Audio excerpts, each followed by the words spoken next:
I open this academic ceremony in which Mr. Bischoff will defend his academic thesis without safety assessment of food additives using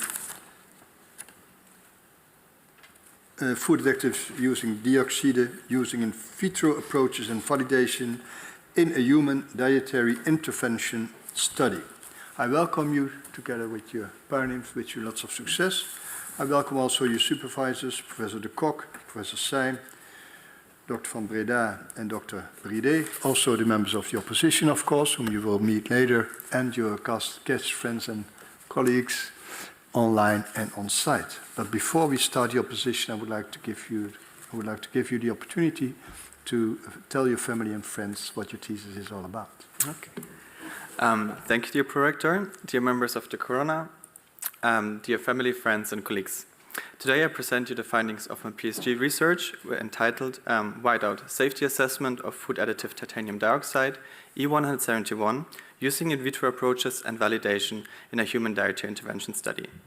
The title Whiteout was deliberately chosen for its literal and metaphorical significance.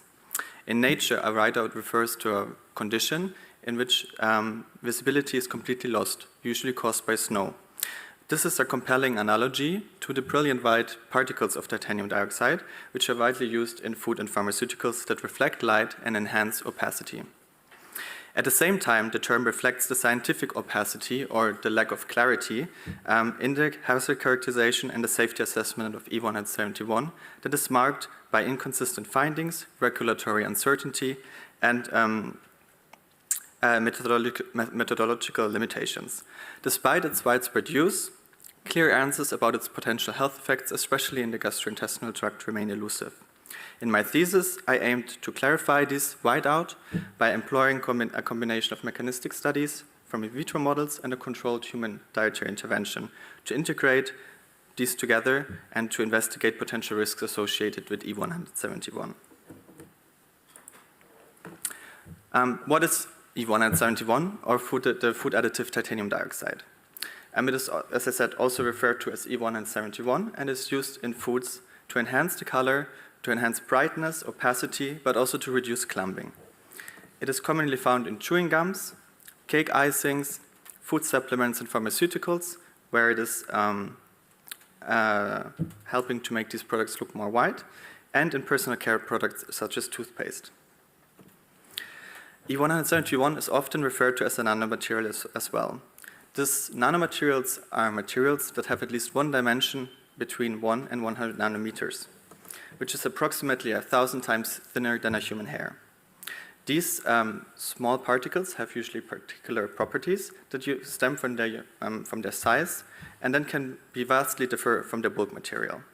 Particles larger than 100 nanometers are usually referred to as microparticles, and this is also the case for titanium dioxide, which is mostly a microparticle.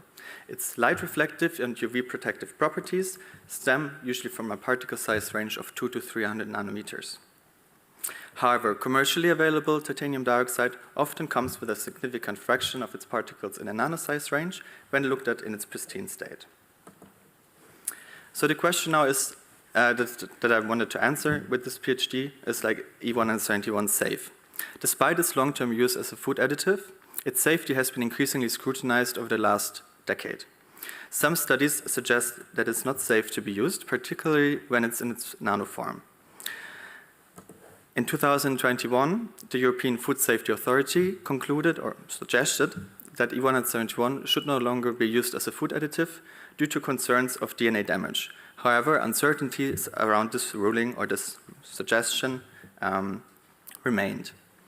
In contrary to the European Union, other countries continue their use, such as in the US, Canada, or UK. But how does E171 potentially induce adverse effects, especially in the gastrointestinal tract, where it has been associated with the development of colorectal cancer? Following the ingestion of E171, it travels along the orogastrointestinal route and accumulates in the large intestine, where it usually remains for 2 to 3 days before it is excreted via the feces. E171 has been demonstrated to produce reactive oxidant species, so-called ROS. These can also be referred to as free radicals. And these free radicals, or ROS, they have then are unstable molecules that can damage cells. ROS have the unique properties of being able to induce inflammation and oxidative stress, which are both factors known to contribute to cancer development through their ability to damage DNA, to induce tissue injury, and to cause gene mutations. To address potential adverse effects induced by the ingestion of E171, my thesis addresses several topics in chapters 2 to 8, from a current stage of research to different methodologies applied, and finally, the human dietary intervention study. In chapter 2, we reviewed the current state of literature and summarized recommendations for future research that was given by an expert meeting on E171. This paper laid the foundation for my PhD and research trajectory. In chapters 3 and 4, we used in vitro models and in vivo models to more closely investigate its mode of action. In chapter 5, we assessed human dietary exposure to E171. In chapters 6 and 7, we used the TIM model, TIM1 and TIM2 model, which are in vitro models for the upper and lower gastrointestinal tract, to investigate the effects of digestion and the effects of E171 on the microbiome. And last but not least, we conducted a human dietary intervention study, which is one of the first studies that provides human data in a controlled environment on the ingestion of E171 and its potential effects on the gastrointestinal, but overall health as well. So first I want to talk about the mode of action in chapters 3 and 4. Here we deployed two different models. One of these models are human-induced pluripotent stem cells, and we derived colon organoids from those. Organoids are a relatively new technique, which is centered around a more human-centered in vitro approach, and basically human organs are grown in a petri dish. In our case, we grew like colon organoids in the petri dish, and they're better for research because they reassemble three-dimensional structure and cell type diversity of these organs way better than conventional cell models. Furthermore, we utilize a transgenic mouse model for colorectal cancer, which carries a specific mutation that is commonly found in colorectal cancer and makes them more susceptible for developing colorectal tumors. In these models, we found that E171 not only increases ROS, it also causes DNA damage, and we showed that the tumor size in this mouse model increased, so it promoted tumors.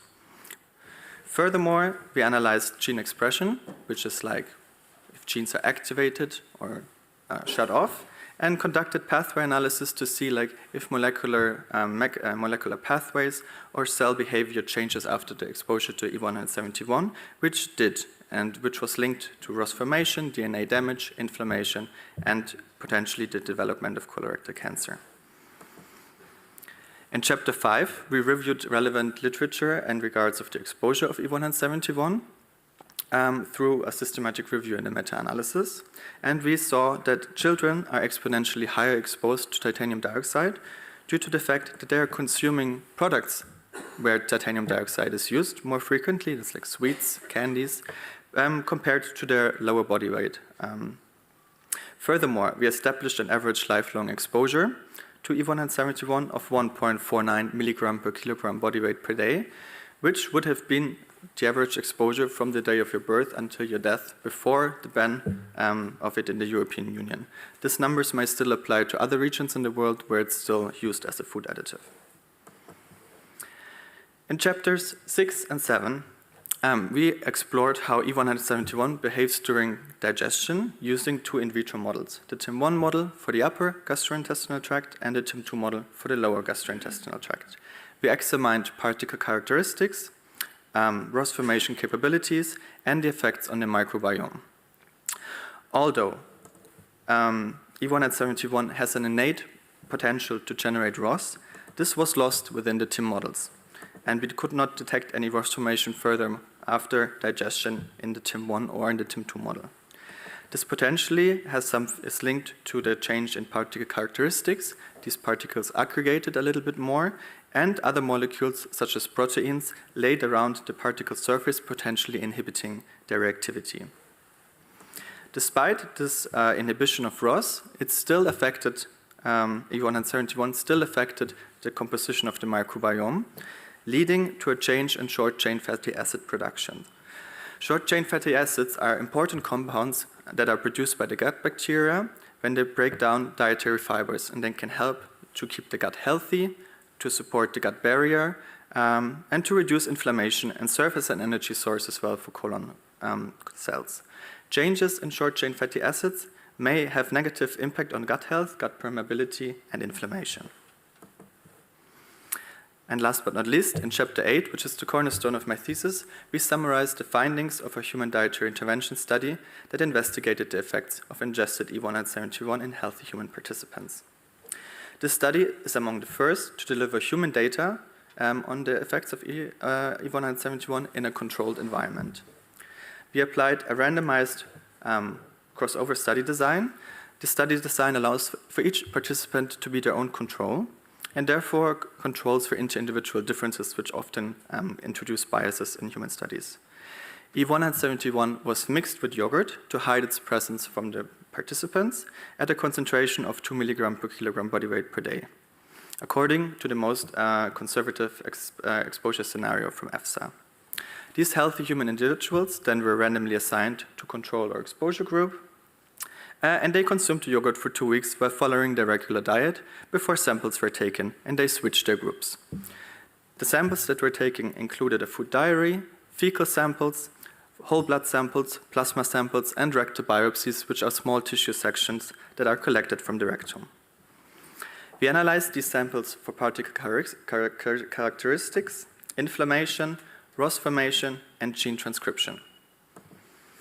E171 showed that particles that undergo human gastrointestinal digestion mostly remain in the same size range as it is in food, so around 200 to 300 nanometers, with approximately 9% of the particles being in a nano-sized range.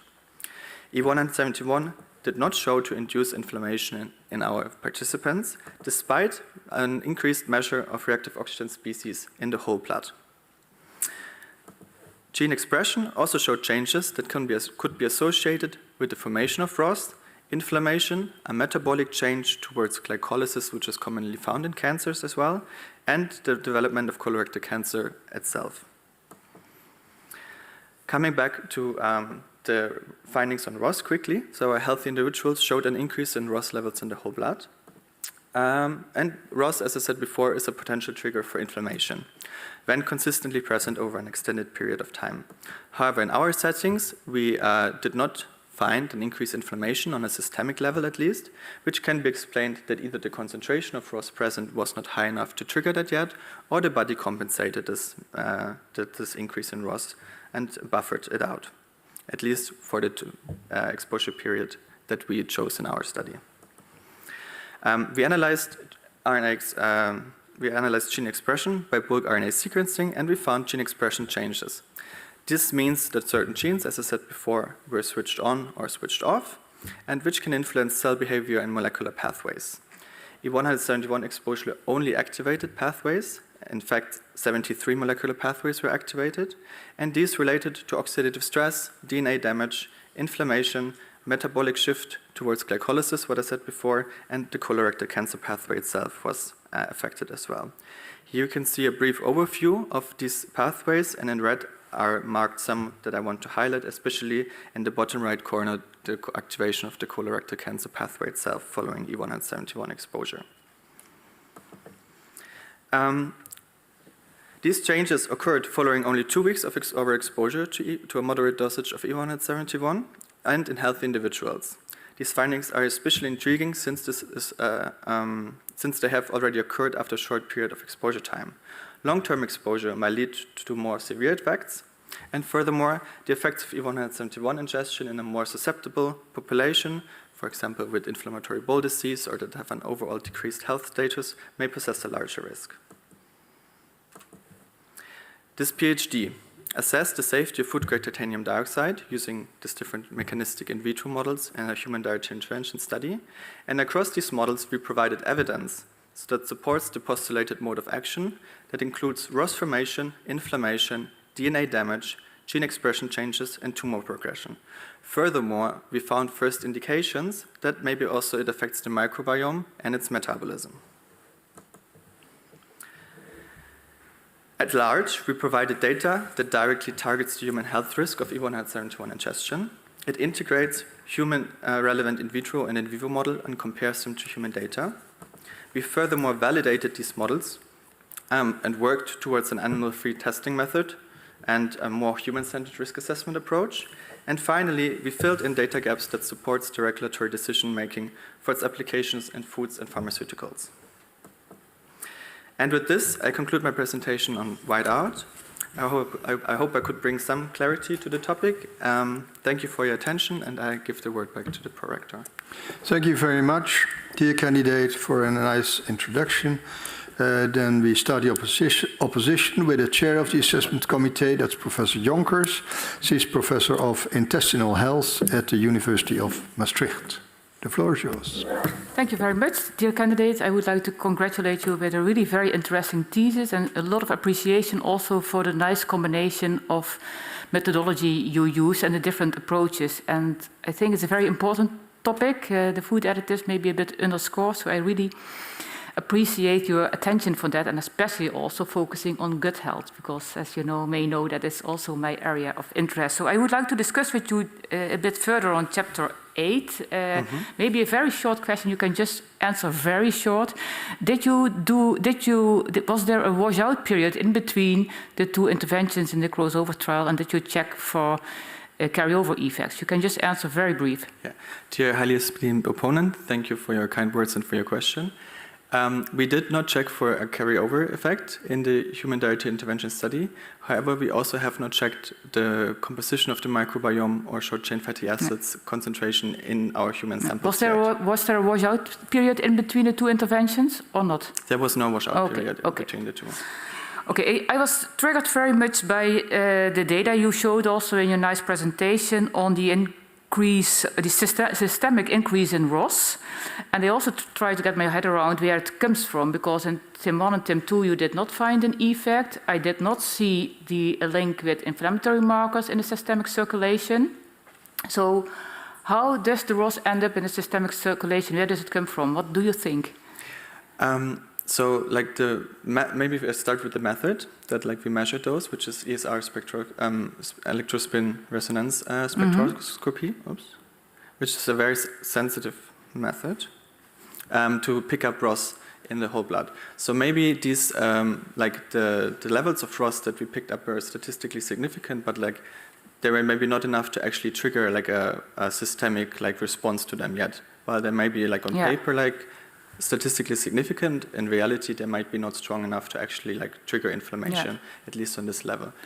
That they are systemically available has probably something to do that maybe effects locally in the intestine, in the large intestine, are already occurring, and they reflect then into the systemically. So maybe there is inflammation in the gut already, and we have increased ROS that is locally present, but for this we would have to measure these markers actually in the biopsies that we were taking. Did you do that, checking ROS or inflammation in the biopsies? Unfortunately, that extended the scope of my PhD, but is on our agenda. We have samples for that as well, so that would be something really nice to do in future. Okay, that's interesting, because I was indeed triggered on how it works, and I was also looking to the dosage you gave, 2 milligram per kilogram body weight, and let's say 70 kilogram person, 140 milligrams intake, and then I saw that there's 377 milligram per kilogram features you found back,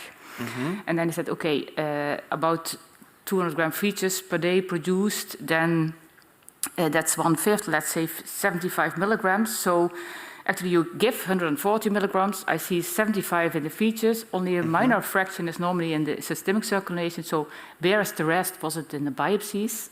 What are your thoughts about that? Yeah, that's a good question. I mean, the official numbers in regards of the absorption of titanium dioxide are very low. They range for something from 0.05 to 0.1% that are supposedly taken up, in the intestine. So how almost half of it, according to your calculation, is like not maybe excreted. I made a miscalculation, and you can correct me. But like I think what is important to notice here is that like the feces that we measured the titanium concentration in was wet feces and not dry. So like there's like it's not normalized between the participants properly. So like this could be like a confounder that like maybe screws here like the situation a little bit. And otherwise, like the official numbers of absorption are way lower. So like we would not expect that actually like so much is retained. It could be that it's like at the time of the sampling, that it's like, I mean, you just take a small sample of the feces and there's like a lot still in the intestine, that like the rest remains with the remaining feces in the colon. Yeah, it's very interesting to explore. I was also really triggered by the choice for yogurt, which I like personally, but why did you choose that? And why did you not choose, for example, this candy or this icing muffin with a lot of carbohydrates? So like we try to find like an option that's relatively easy to prepare, and that of course mimics the presence of titanium dioxide easy. And like since with yogurt we only had to mix it in there, like stir it a little bit, it was the most convenient way of producing a product that homogeneously contains E171 and that can be produced on a large scale. Because like we just having these participants, we had to prepare 7 kilograms per yogurt per week, 7 kilograms per person per week, and we ran like 6-7 participants at a time. So just the preparation of the intervention product was really time consuming, and like we tried to find a solution that worked for our I understand logistics. from a practical point of view. Do I have time left for? Very short question, very short answer. Okay. I was really triggered by the high butyrate concentration in the TIM2 model you found. And my key question is, where do you think it comes from? So that is something that also was very intriguing for us. We found these butyrate concentrations also back in the molecular pathways in the humans, actually. So there seems to be a link, but like what exactly this link is, like we also have to like further like investigate. Like the microbiome distribution that we measured did not explain that. So that has to be something else going on. But to be honest, we did not get to the bottom of that. Okay, it's nice to discuss later. I'm very happy with the answers, and I give the word back to the pro-rector. Thank you very much for your position, Professor Jonkers. We now come to the following opponent, who is also a member of the assessment committee. That's Professor Bouwmeester. He is Professor in Advanced Cell Models in Toxicology in the University of Wageningen. And thank you for coming all the way from Wageningen. The University of Maastricht is always very glad with guests from outside. Thank you, Mr. Pro-Rector. It's a pleasure being here. Dear candidate, also my compliments to your thesis. You've been using a variety of approaches and models, and it's always very nice to read and try to compare the outcome. I would like to go perhaps to a detailed remark that you write in the introduction of one of your papers on page 91, where you compare different animal studies or the results of different animal models where titanium has been given by gavage or by an oral feed, if I'm correct. And then you state that the results are different and can potentially be explained by the differences in administration. I don't understand. What is the difference between those routes of administration? Dear highly esteemed opponent, thank you for your kind words and for your question. The studies that we're referring to, compares the exposure in these different animal models, where the E171 is either administered by a gavage, so directly pumped into the stomach of the animals, or it is incorporated into the feces, which they then nibble on. So the difference mostly is in the dispersion of the particles itself. So if we use an oral gavage, the E171 particles are usually dispersed in water and then directly administered to the gut or to the stomach of the animals, having a specific size range that they're in, and that is relatively homogeneously dispersed. When E171 is put into food, depending on the food, their characteristics and their size changes a lot. So it could be for example, the one that we put in the yogurt, had a size range of 200 to 300 nanometers. But if I look at your reports on the size characterization of your E171 in water and in yogurt, your own studies, then I think the size differences are not so impressive. They are not so great, yes. So but how the study that is your argumentation then valid? I think it is valid because the study that we're particularly referring to, they used Brickett's feces. Okay. And I'm currently was also involved in a study to set up especially to investigate the effects of agglomeration. And there in the setup of the study, we also used the Brickett's. And we saw that the baking of the titanium dioxide into this hard briquettes changes the characteristics quite significantly compared to when they stay in a dispersed form. Yeah. Okay, so there's more than what you write in this text, because I thought, well, the difference will be made later in the intestine, where we have all the enzymes and perhaps in the stomach itself, so how to explain. But yeah, so does the way of administration and formulation can affect indeed how particles might act. Then I would like to go to your organoid work. That's chapter 3.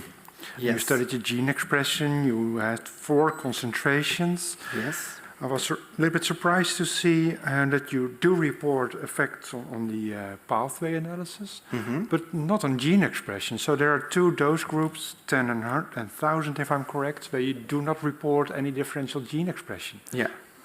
Can you explain that? So we use different statistical methods to analyze our gene expression. And with our pre-processing, with the data pipeline that we used, of course, the gene expression of everything is assessed. And the table that you're referring to on page 103, that uses a DSEC analysis method, which is just a statistical tool to look for differentially expressed genes. And compares them. And for this specific statistical approach, we only found genes that are differentially expressed and result in a pathway that is a molecular pathway that is altered for 100 and 250 micrograms per milliliter. However, if you choose a different approach, with the gene set enrichment analysis, which follows up on that, when we just use the whole gene set and rank them accordingly, then we find these effects through all the different doses back. Yeah. So.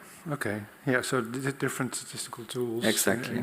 And minor differences in gene expression we might not pick up might affect the pathway analysis. Yeah. Exactly. It's a bit about the sensitivity. And then you do this in the end for risk assessment. But do you think that the concentration of the material that you added to your model system is also the concentration that causes the effect? So if I'm not wrong, I think the estimated concentration in the gut for humans, before the ban. I'm not. I would love to stay with your model and your experiments. Okay. So in other words, what would be would there be a difference between the nominal concentration and the effective concentration in your test system?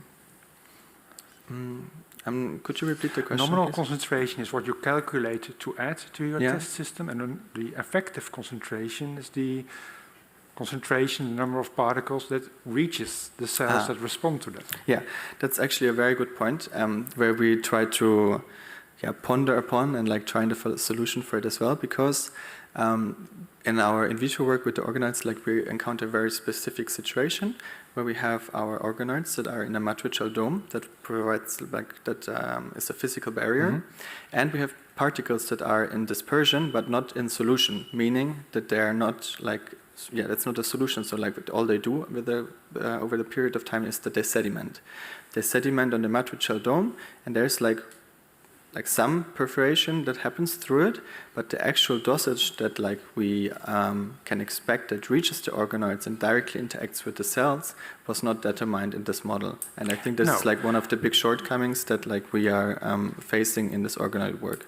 There would be alternatives to that to switch. If I stop with the shortcoming, if I stop you with the shortcoming, because I also observed this, so how can you then say, if I challenge you a little bit more extremely, that the effects you observe are caused by the particles and not something in the media or in the matricial?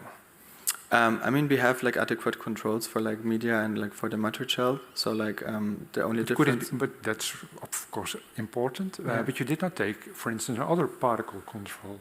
So it could also be that the particles do something with media and that this interaction causes a molecule that affects the organoids. Yeah. It does not necessarily have to be caused by the titanium that you put in the system. Yeah, I think the closest that we got to that is the work on the reactive oxygen species, because there we sampled the organoids separately from the media, and the media containing E171 did not induce a ROS signal, while the organoids, when they are in the presence of E171, when they're isolated, had showed an increase in ROS. So like we are relatively certain that there is the interaction, but because of the matrixel and like it's a bit hard to nail down the dosimetry, like what exactly are the exposure values. Okay, thank you. If I look at the projector, I think I have to stop. Am I correct? Yes, you're fully correct. It's a pity because I would love to continue, but I will leave some space for the others. Thank you very much for your position, Professor Bouwmeester. We now come to the following opponent, who's also a member of the assessment committee. That's Dr. Goodleib, and he works at the Luxembourg Institute of Science and Technology. And thank you for coming all the way from Luxembourg. Thank you, Mr. Prorector. Moyen, as we say in Luxembourg. Dear promovendus, I was really impressed by the amount of work, and as the predecessors have already said, the different technologies you have applied, going from in vitro all the way to human intervention studies. It's not very often that you see this in a thesis. You could probably split this into 2 or 3 theses, and we still would be happy with the 3 books, so congratulations. I have one question to the model, and then I will not go into the models because I know the next opponent will be concentrating on models. You used IPC organoids. I wonder, could you go back and see whether these IPCs came from male or female donors? Because practically all diseases have some tendency to be male or female oriented or have higher incidence. Could you go back and reanalyze your data? Are these available for ICP when you buy them? Dear highly esteemed opponent, thank you for your kind words and for your question. The iPSC-derived colon organoid model that we were using is actually commercially available, so I'm pretty sure that this information should be available from the manufacturer, and then we could check if these like derive from male or females. But like I did not do this for my work, but in theory that should be possible.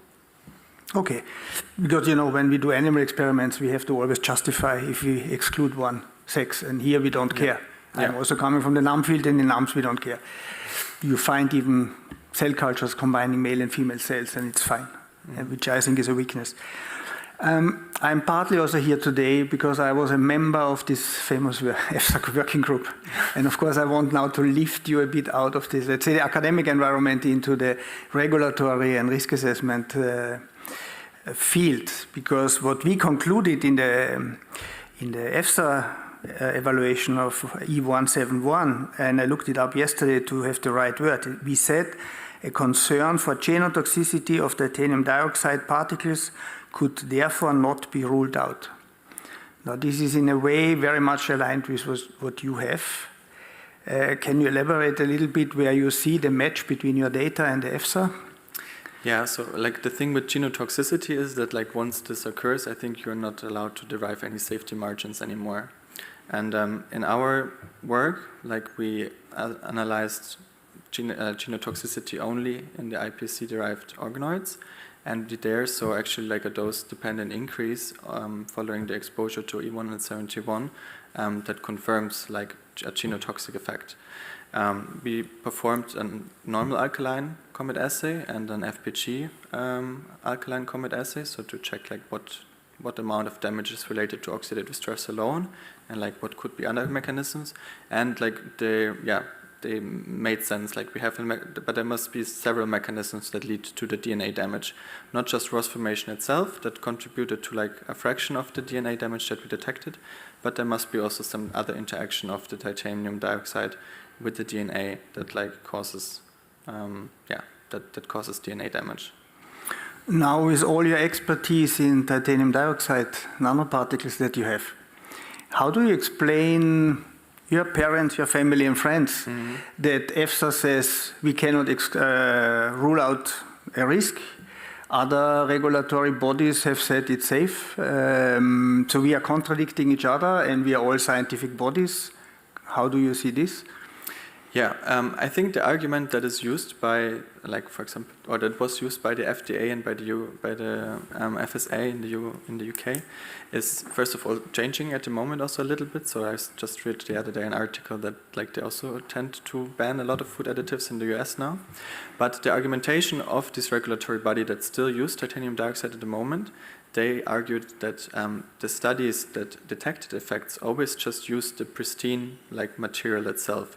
It doesn't include the gastrointestinal digestion, which might affect the particles and alter their behavior, their aggregation, their properties, and it does not include the actual food matrix that we are exposed, like adding a lot of various molecules that can interfere, like, with the titanium. That's what we also kind of saw in the TIM1 model. Like, there was, like, attachment of proteins and other molecules to the surface of the particles, and they seem to inhibit these effects. So in theory, this seems to be true, like food and digestion play an important role. However, when we then conducted the human intervention study, we still found, like, these effects of frost formation back. So, like, in the actual human body and not just in a simulation, it still seems to cause effects. I think I have time for one last question. You have now studied probably 4 years around here at University Maastricht or for your PhD. But you know, you're competing with all these people that do a one evening course at Facebook University, and you have to convince them that what you did is better than what they see on their social media university. Do you see this as a challenge for yourself? Science communication? Or, yes. Like, what yeah. Yes. I think science communication is a very important field, and I think that's why it's also, like, picked up by universities more and more. And making this information, like, digestible and understandable for a general audience is definitely, like, a task that needs to be picked up, that exactly this competition between the Facebook Academy and, like, the actual science does not occur. Okay, thanks for the answers. I'm happy to discuss later today. I give the word back to the prorector. Thank you very much for your opposition, Dr. Goodlib.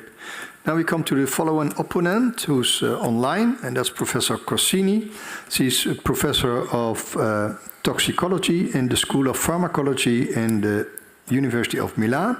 And thank you for coming all the way from Milan, albeit online. More than welcome, and the floor is yours. Okay. Thank you very much. I'm very sorry that I could not be in Maastricht, but I have other commitments, so that make me impossible to move from Milan. I also have to echo what has been said by the other professors. I really enjoy reading your thesis, and I also like the breadth of the experimental approach, from in vitro, different level of complexity, animal in vivo human. So really, for one thesis, it's really a lot. So I really appreciate your thesis.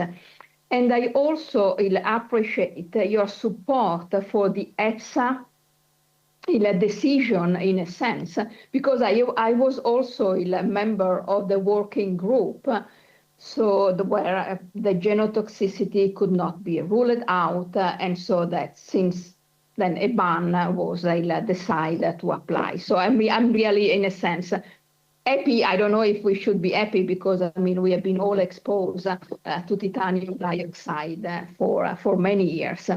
Now I have a couple of questions. Somehow maybe you can think technical.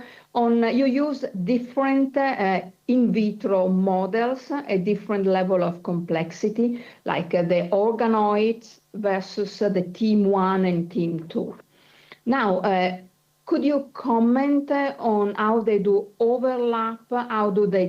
What are the main difference between these models and the results that you get from the different models? Yeah, dear highly esteemed opponent, thank you for your kind words and for your question.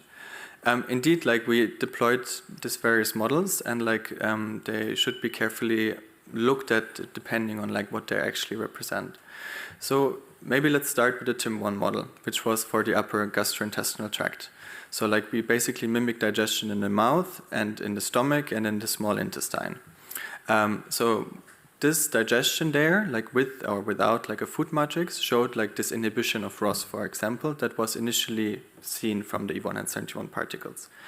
It is very important here to state that this has been measured in a cell-free environment. So this is just the particles itself, and like we don't have any cells they can interact with. So maybe like the interaction with the cells, the potential uptake, can trigger some molecular events that actually then lead again to the formation of ROS or inflammation and so on and so forth.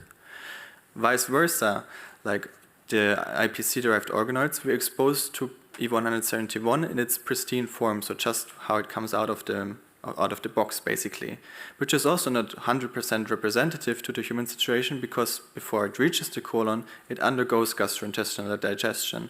So basically a pre-digestion, for example, in the TIM1 model, then collecting these particles and then adding them to the organoids would be an even better like methodological approach to actually mimic the human situation better.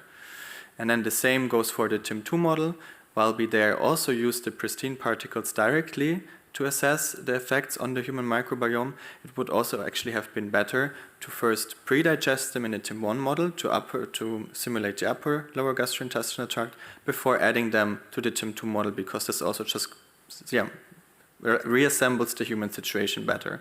So while these models independently are really great, like we could have there's a possibility to actually link them more logically together and make it methodologically even more sound than what it is. Yeah, thank you. A very clear explanation. I have two related questions. The first one is on the model and the use for the next generation risk assessment. So how do you think this model are really, let's put in this way, sorry. What degree of standardization and validation should we expect for in vitro methods to be used in the context of next generation risk assessment? And the second one is related to the effect on the microbiome. Okay, when should we considering the effect a problem?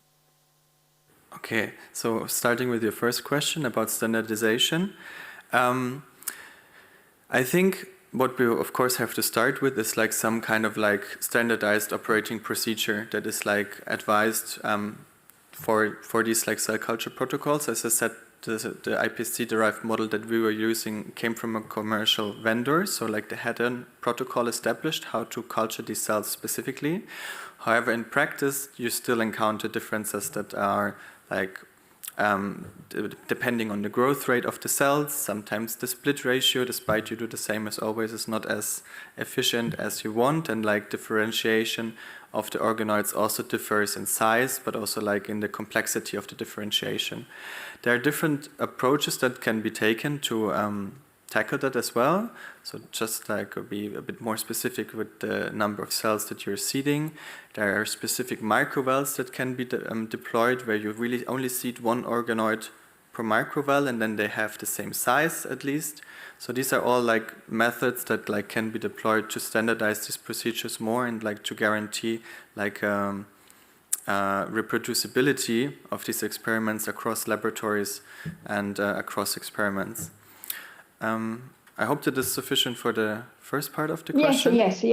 Yeah, absolutely yes. And the other one is on the microbiome. So this is still a matter of debate. We don't really know how to handle these changes that clearly have a physiological role, but then also like moving from animals to humans, how we can transfer, or also from your in vitro to the in vivo. So it could be a challenge. What is your view? So please. Yeah. I'm not an expert on microbiology, so I keep it very brief. I think it's like it's very difficult to interpret and to extrapolate.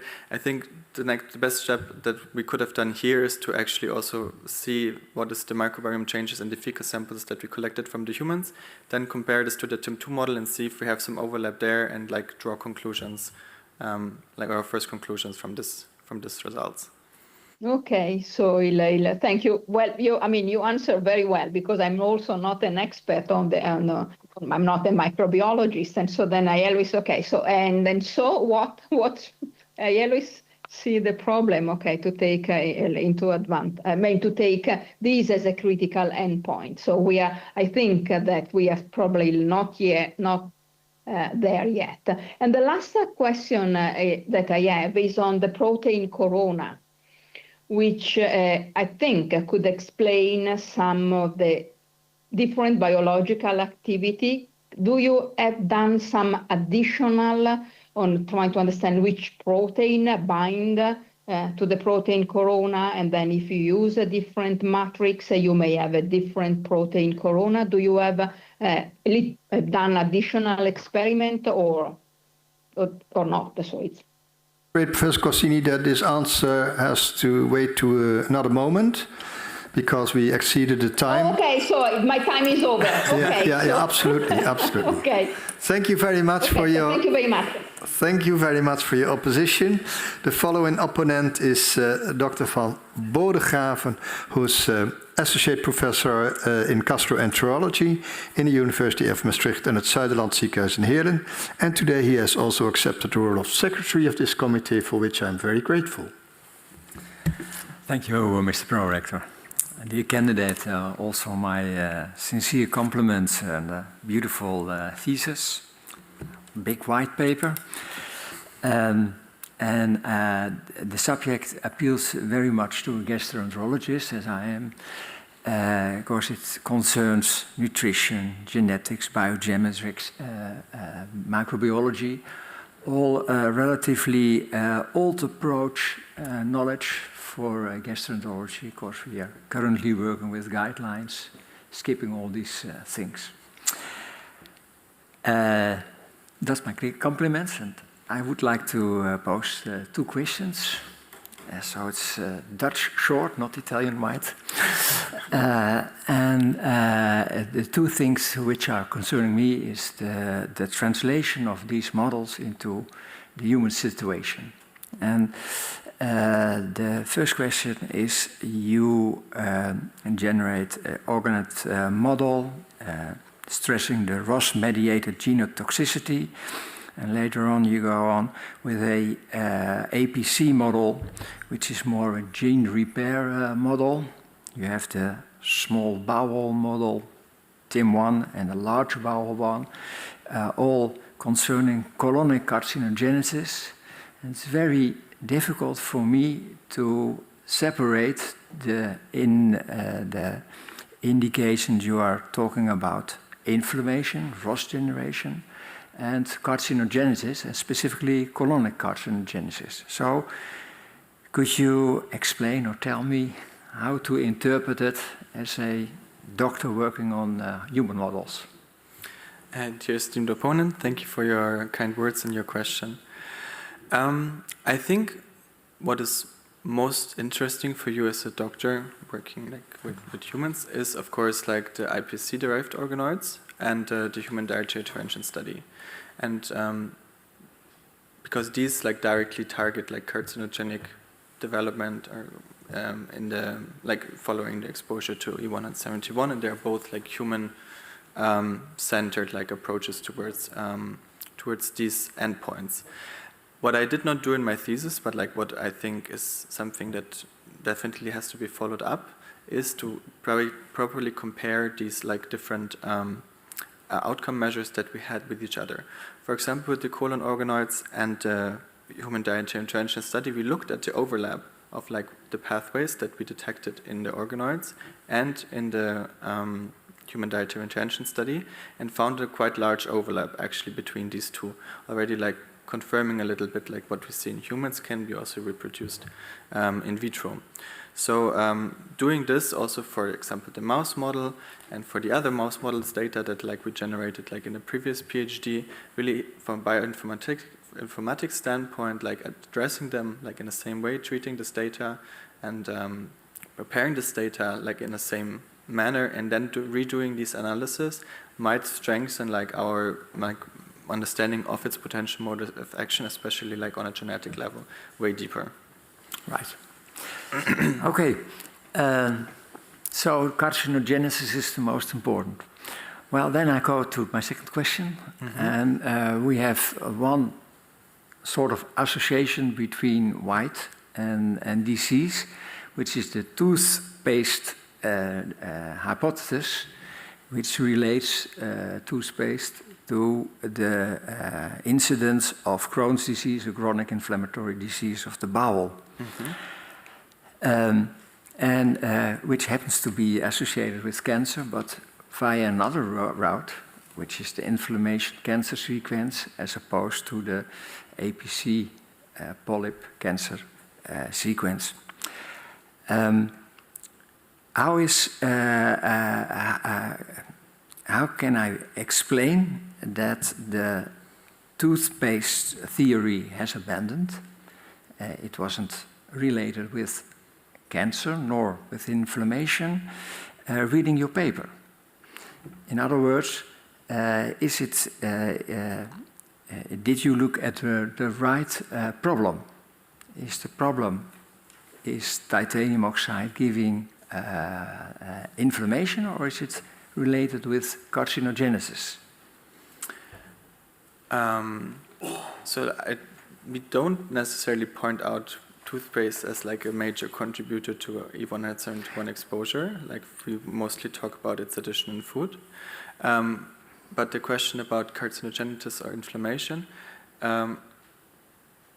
from my understanding, or like how I look at the results that like we compiled now over the last couple of years, it is a process that combines both, to be honest. Like there's like inflammation and ROS generation that happens, which are triggers for cancer development, but especially like with the data that we derived from the COMET assay, we saw that not just ROS related DNA damage is present, but also DNA damage that must stem somehow from the interaction of E171 with the DNA itself. So it looks like while there's indirect methods of carcinogenicity through ROS, there must be also, or it looks like there can be also another like direct mechanism that can be related to the E171 particles. It must be like looked in future though, like a little bit deeper into it. I will give the word back to the pro-rector. Thank you very much, Dr. van Bodegraven, for your opposition. The following opponent is Dr. Kastenmiller. She is Senior Advisor in the Office of Risk Assessment and Research in the Netherlands Food and Consumer Product Safety Authority, and that is in Utrecht. And thank you for coming all the way from Utrecht. Thank you very much. Dear candidate, I also want to congratulate you with this impressive thesis, which is really very well written. As a nutritionist by training, I'm very pleased with your experimental work and with the in vitro models, and especially the human study. And I'm also very happy that you addressed the questions that were raised in 2018 in our workshop. My question, you based your experimental work on a realistic exposure of 2 milligrams per kilogram body weight per day.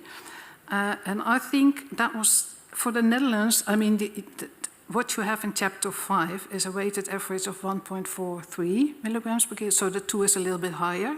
But it also seems quite high for the intake in the Netherlands. So I wonder why you had 31 participants in your human study with only 1 intake level. So can you explain to me why you didn't make, let's say, 3 groups or 4, but 3 would have probably been best, of 12 people each, with different intake levels? Wouldn't that have been more informative? Dear esteemed opponent, thank you for your kind words and for your question. And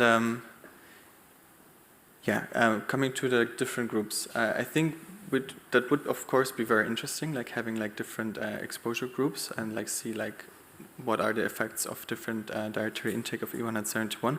However, I think we would run significantly into statistical issues there. Because like if we make these groups so small, Like we just lose a lot of power in terms of our analysis methods that we were using, especially for the RNA sequencing as well. But you did not include any power calculations, at least they're not in the manuscript, right? We did a power calculation. Like it's always a bit tricky to do that with sequencing data, but like our official numbers would have been 40 participants per group. That would have been most optimal. Unfortunately, over the time span that we ran this study, which was 2.5 years, we only managed to include 31 participants. So that was the best that we could do, and that's what we were run with in the end. So breaking down this already relatively small group when it comes to gene expression data to like 3 more groups would be in theory interesting, but I think we might have like some statistical issues. What would you expect if you had another group with a lower intake level? Would you expect the same outcome of your study?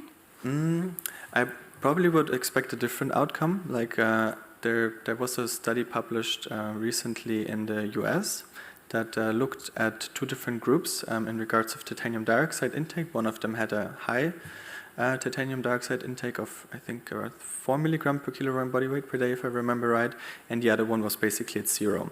And they measured gut permeability markers and neutrophilic inflammation in the feces of these participants, and they clearly saw that like the low dose group had no effect at all, while in the higher dose group, both of these parameters were statistically affected.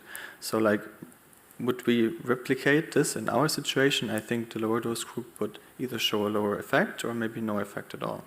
So that means that there would be an intake level with no adverse health effects?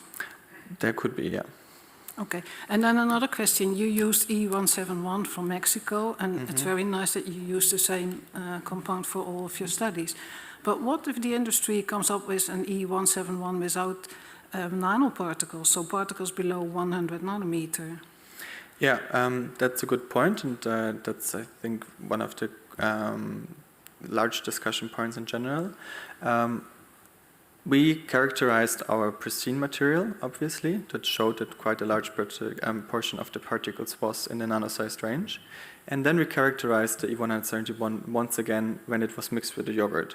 And the addition of E171 to yogurt resulted in a particle size of around 230 nanometers, when I'm not mistaken. So it landed in this range that is reported to be present in food, so between 200 to 300 nanometers. So despite the initial material being nanoparticles, once it's in the presence or mixed with the food, like it reaches these commonly known size ranges.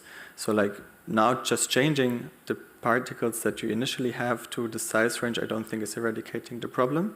And previous research also from our group has shown that actually a combination of micro and nanoparticles is the most causing the most adverse effects, and not just microparticle or nanoparticle fractions before, but that was work done by a colleague of mine.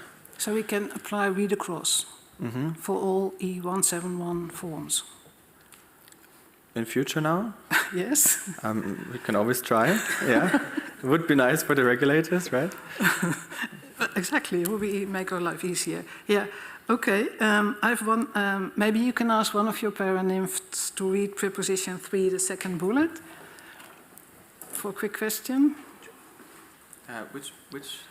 It's preposition 3, and then the second bullet. Preposition 3, second bullet.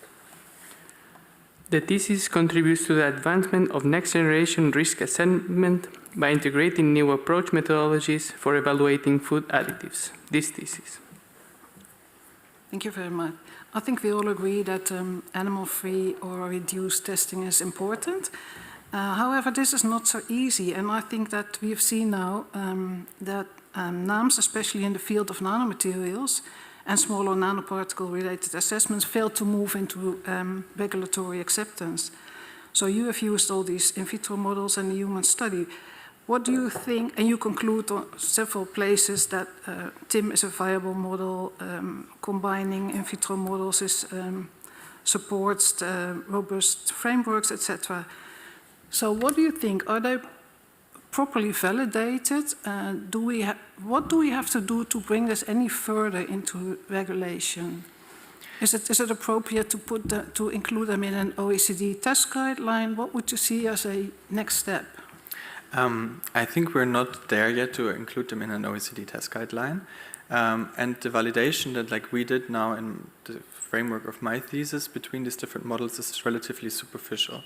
So I think we really have to, like this data can be used like in future now also, and hopefully will, to properly look into like the comparisons that are drawn between these different models and the human data that we are currently analyzing still.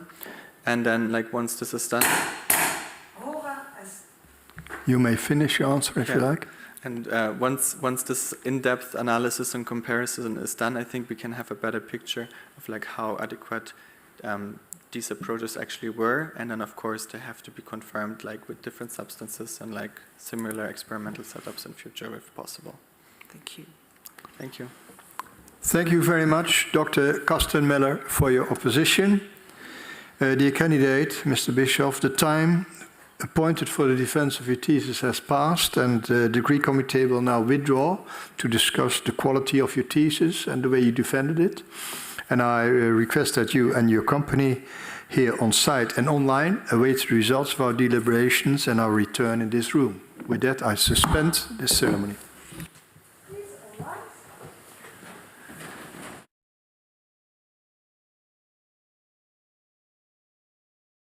The PhD defense has now ended. The degree committee will debate the candidate's performance behind closed doors.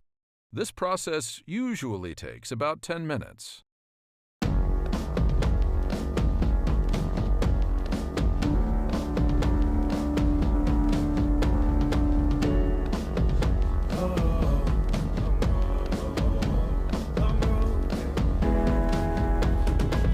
Long road to the south side. 10 miles in my rearview mirror, I know what it felt like. My goal's only getting clearer, east side to the west side. No place like home, if it's questions that you've got, go the extra mile and die.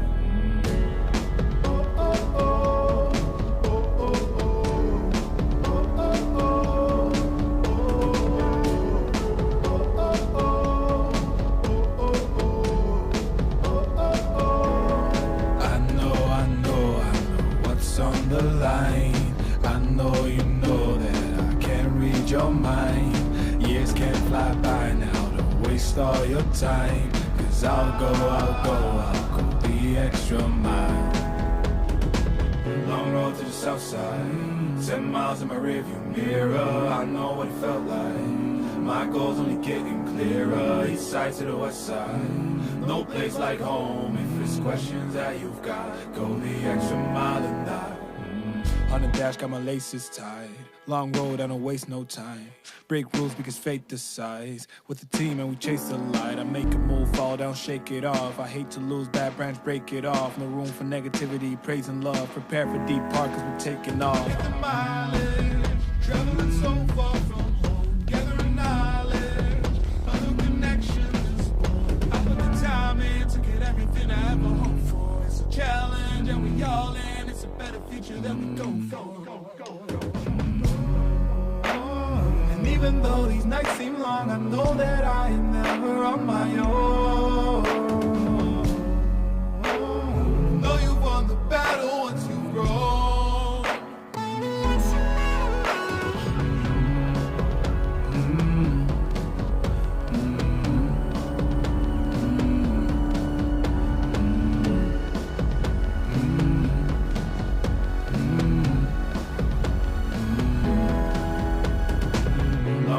South side, 10 miles in my rearview mirror, I know what it felt like. My goal's only getting clearer, east side to the west side. No place like home, if it's questions that you've got, go the extra mile and die. Long road to the south side, 10 miles in my rearview mirror, I know what it felt like. My goal's only getting clearer, east side to the west side. No place like home, if it's questions that you've got, go the extra mile and die.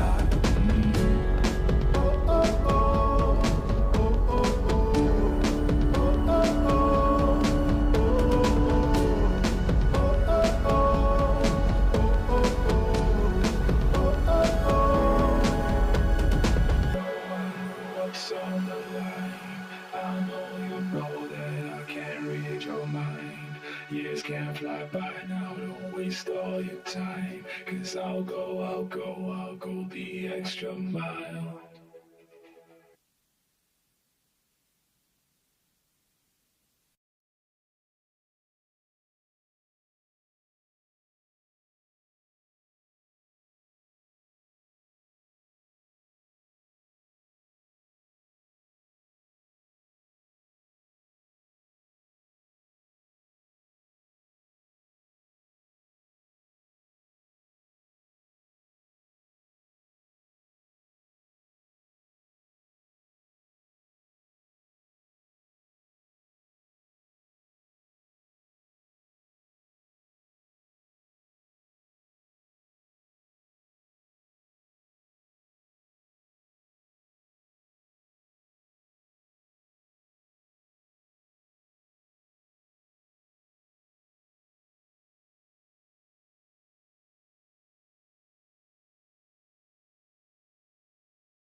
Good job.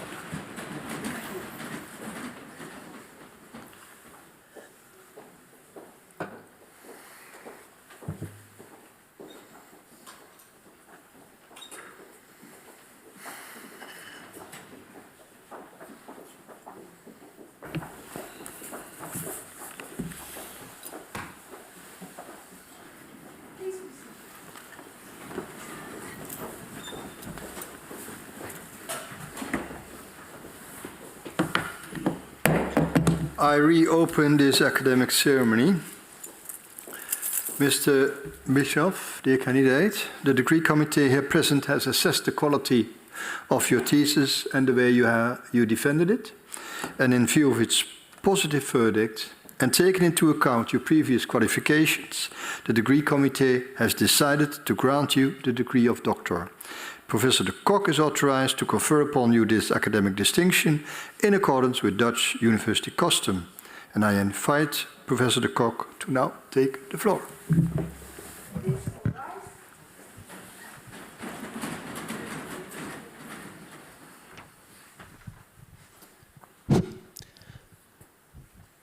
Do you promise to work in accordance with the principles of scientific integrity at all times? Be careful, honest, transparent, independent, and responsible. I promise. That's the only right answer. By the authority invested in us by law and in conformity with the decision of the committee here present, I hereby confer upon you, Nicolaj Sebastian Bischoff, the degree of doctor, and grant you all rights attached by custom and law. As evidence of this, I now present you with the degree certificate signed by the rector, the secretary, and the other members of the committee, and affixed with the official seal of the university.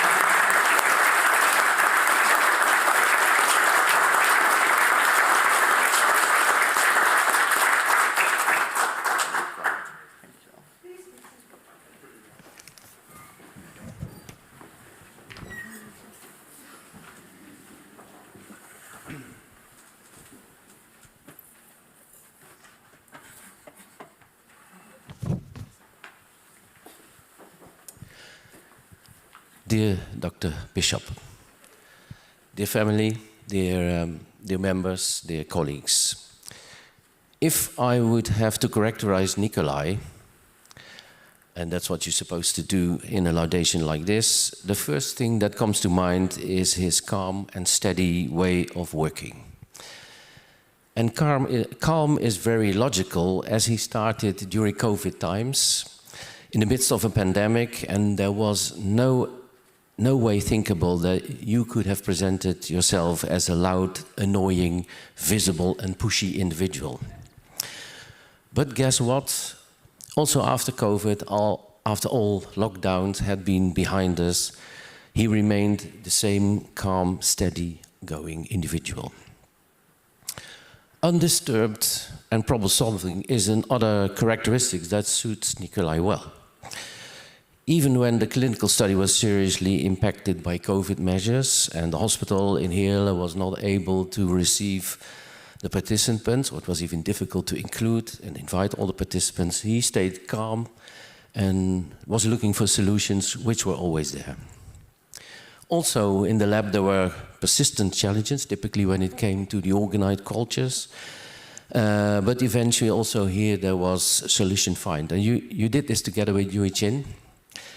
And she's not here, she may be online, but she must have regarded you as a steady beacon, potentially even a guardian angel at some times when it was really difficult. Modest is also a characteristic of Nicolaj. He's born in Ulm, in Germany. We could read that in his CV. And he mentioned that actually Ulm has the highest church tower of the world. There's something you could be proud of, but instead you emphasize that also the fatal or miserably attempts to fly were also taking place in Ulm, in that same place. So this suggests that you must also be a very romantic person, because a characteristic of romanticism is that you put a lot of effort in describing a very ideal situation, and then at the end you discredit it by adding a twist that ruins it all. Back to Ulm. There's no mentioning, actually, that this is also the birthplace of Albert Einstein. You knew that? Yeah, I guess so. Because everybody in Ulm knows that, because Ulm has an Einstein restaurant, an Einstein bar, an Einstein fountain, an Einstein boulder hall, an Einstein monument, and none of that has inspired actually Nicolaj to go along that road and take some pride in that and follow and indicate that he is following his footsteps. So you could expect actually a proposition about Einstein, because you regularly see those. Or none of that. So I checked. Maybe a reflection on the impact of your thesis on the progress of humanity, like, which is also one that I found somewhere. Humanity is losing its geniuses. Aristotle died, Newton passed away, Einstein is buried, and I'm also not feeling that well today. No way that you would find that as a proposition of Nicolaj. Unwahrscheinlich, I would say. Eager to learn and expose himself to new challenges. Sometimes intentional, sometimes not quite voluntarily. And in your acknowledgement, the interesting part of the thesis also to read, I found a remark on my capacity as a supervisor to, and this is a quote, capable of turning bewildering setbacks into teachable moments. I regard that as a compliment, but it reminded me of the Institute of Brilliant Failures, which I introduced last year during the GROW, you recognize it, the GROW Science Day. And then we got a deck of cards. And so I thought yesterday afternoon, can I still find that deck of cards? And I did in my drawer. And you would never guess what was on top of the deck of cards. It was the Einstein point. Really, coincidence? That doesn't exist. And Einstein point says, people make things too complicated, causing progression to fail. Meaning, making things as simple as possible, but not simpler. And I think that Nicolaj is also very good at that, understanding complexity of things and trying to create sense out of that, but not by oversimplifying. And that's, I think that's a good approach. We're now going towards the end of this laudatio, and some of you may think that I'm going to conclude that never Nicolaj freaked out or came into problems, but that's not the case. Two examples. The first one was when I organized at home a party, and Nicolaj thought it was a good idea with a friend to come by bike. Not realizing that the shortest route is actually quite a hilly trajectory, because I live in the Voerstreek, actually quite close to the farm where all the yogurt came from. And I don't know if you've noticed, but there's two people from the farm in the audience. Yeah. And he arrived completely covered in sweat. The first time I saw him sweating, and the last time, because even today, and I was close enough to see, not one drop of sweat was spent. But he also freaked out. And that happened just a few weeks ago when I was in Hanover, on my way to Berlin. And as if it was meant, I was surrounded by an ambulance and a fire brigade, both with full alarms. And then my telephone went off. And it was Nicolaj. And I sensed something of a panic. Why? It was difficult to understand, because the sirens were already alarming the level of this conversation. There was a printed version of a thesis that was based on the wrong file. But there was also a second one that was printed on the wrong file, the same one as the first one. And then the third version, we're now at 600 copies of the book, was also containing a mistake. And unfortunately, I could calm him down by saying, well, for the official versions of the university, you may correct these by simply overwriting the tiny mistake.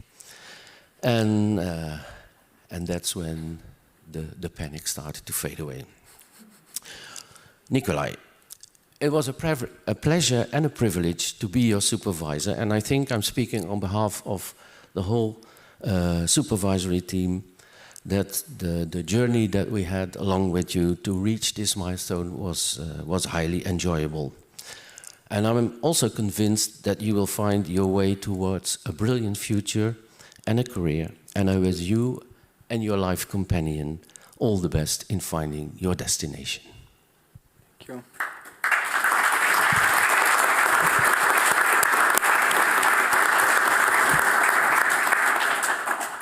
Thank you, Professor de Kock, for a beautiful laudation. Dear Dr. Bischoff, also on behalf of the University of Maastricht, I congratulate you with the degree you have acquired.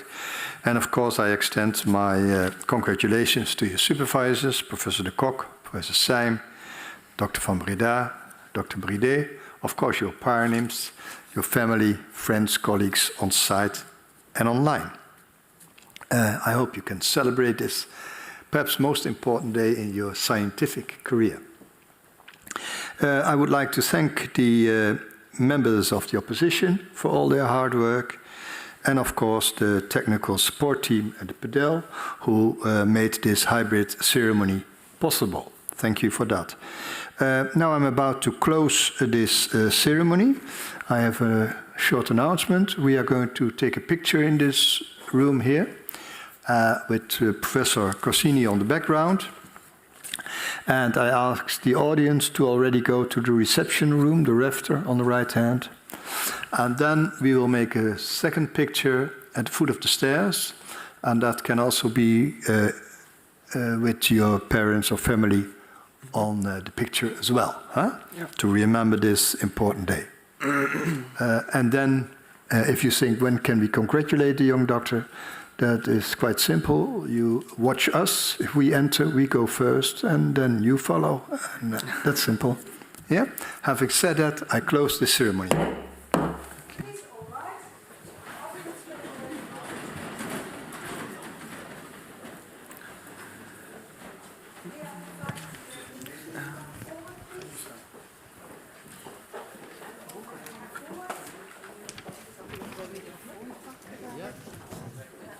Paronyms, close please.